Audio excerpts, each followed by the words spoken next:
Olá, pessoal, tudo bem? Bom, estamos de volta aqui com mais um pequeno vídeo, né, para a gente fazer as nossas ponderações sobre política, né, e eleições, claro, né. Hoje eu queria trazer aqui um tema interessante que é sobre esquerda ou direita, né. Essa é uma discussão que traz, aflora aí muitas paixões, muitas discussões até, né. Mas qual a origem essa palavra esquerda e direita no sentido que nós usamos hoje? Pelo que me consta, pela Wikipedia, diz o seguinte, que o termo esquerda e direita, eles apareceram durante a Revolução Francesa, de 1789, e o subsequente Império de Napoleão Bonaparte, quando os membros da Assembleia Nacional se dividiam entre partidários do rei, que se sentavam à direita, eh, e simpatizantes da Revolução Francesa, que se sentavam à esquerda. Então parece que foi meio por acaso essa escolha da posição do povo na Assembleia, né? Ok. Outro termo que a gente ouve falar nos jornais, né, na mídia, é sobre o estado mínimo. Estado mínimo e estado máximo, né? Normalmente as pessoas que se posicionam à direita, né, os conservadores, eles pregam o que eles chamam de estado mínimo. E o que é o estado mínimo? O estado mínimo é um tipo de estado que procura intervir o mínimo possível, principalmente na economia do país, mas também em questões sociais, dando mais poder às autoridades regionais, locais, em detrimento do poder central. Então, as pessoas que defendem o Estado mínimo, eles não querem um Estado que esteja realmente encabeçando o país, dirigindo o país, né? Dirigindo, de uma certa maneira, a economia, enfim, como um maestro de todo o país, né? Eles defendem um Estado mínimo. A gente ouve muitas críticas até pela quantidade de funcionários públicos que existem no Brasil, né?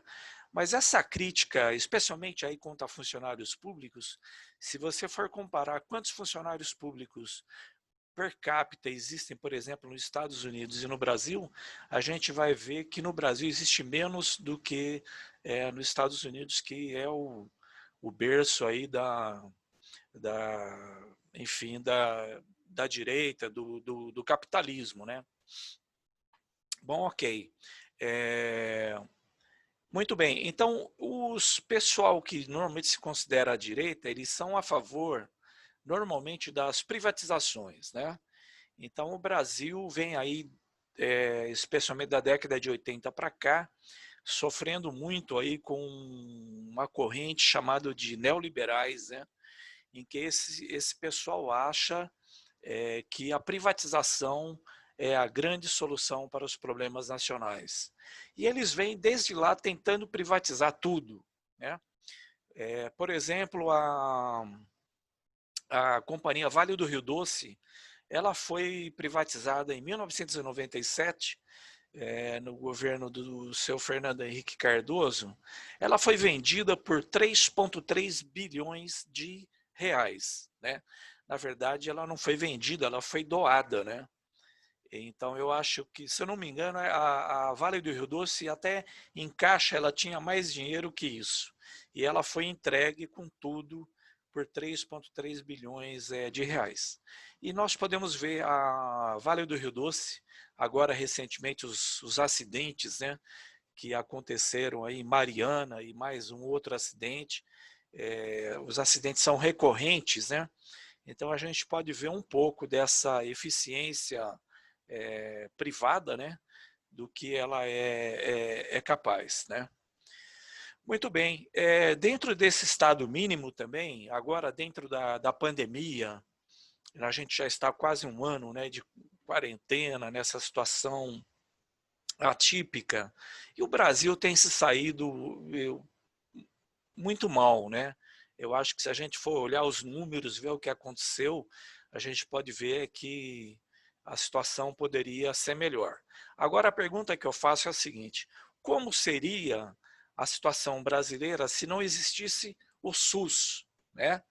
Esse Sistema Único de Saúde que realmente salvou aí milhares de vidas no Brasil, né?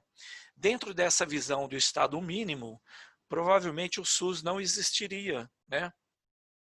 E nós podemos ver o grande papel do SUS como realmente um salvador durante esse período de pandemia, né?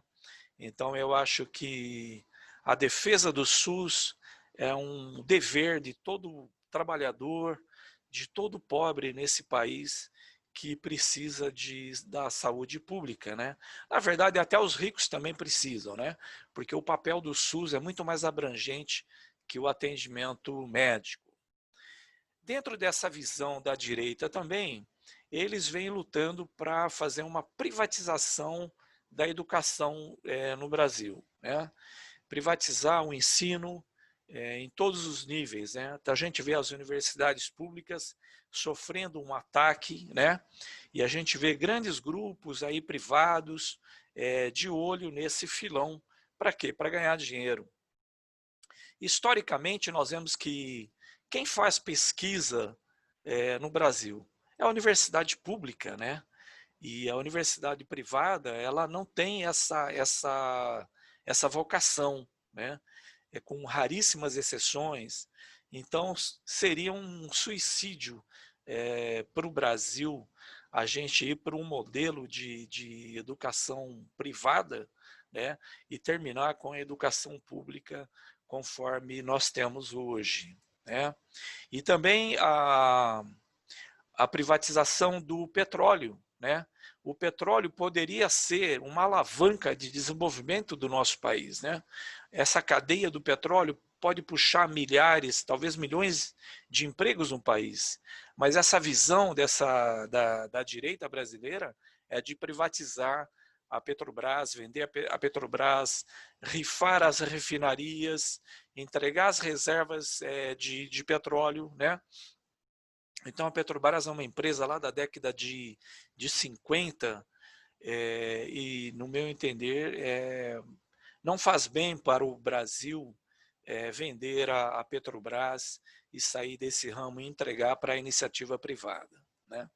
E, finalmente, o tópico para encerrar a nossa conversa de hoje, existe um termo cunhado aí na mídia que a gente ouve, talvez alguns aqui não vão nem gostar do termo conforme ele é colocado, mas é sobre o pobre de direita, né? Ou trabalhador de direita, né? Nos últimos anos a gente vê um crescimento muito grande dessa corrente da direita no país, né? Agora, nenhum político nesse país seria eleito somente com os votos dos muito ricos, os votos da nossa burguesia, né? Porque os muito ricos do nosso país não chegam a 1%, né? 0,00 alguma coisa.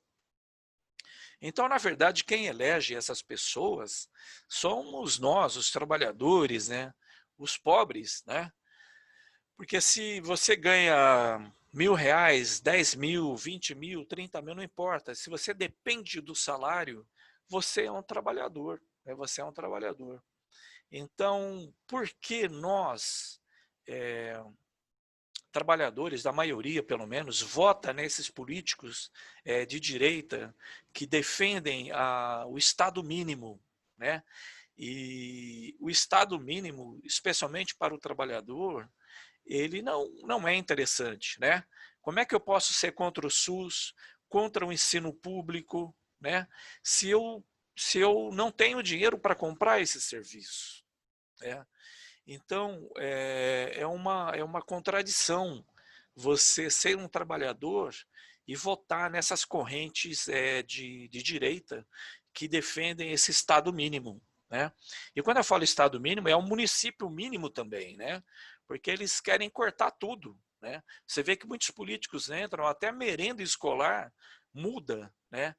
É, teve Durante a época aqui do prefeito Pita, a merenda escolar era um leite com chocolate e umas bolachinhas, né? Nos governos mais à esquerda, realmente você tem refeições mais saudáveis para as crianças nas escolas. Pegando só um exemplo mínimo, né?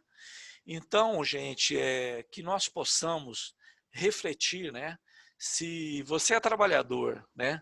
Você vai votar nesses políticos que defendem o Estado mínimo, né? E é sempre bom lembrar que esses defensores do Estado mínimo, esses muito ricos, na verdade, eles sequestram o Estado brasileiro, né? E quando a coisa fica muito ruim para eles, eles vão correr lá no governo central e buscar o socorro, né?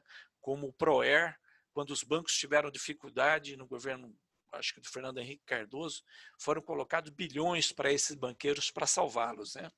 Agora, quando o pobre está em dificuldade, a gente corre para onde, né?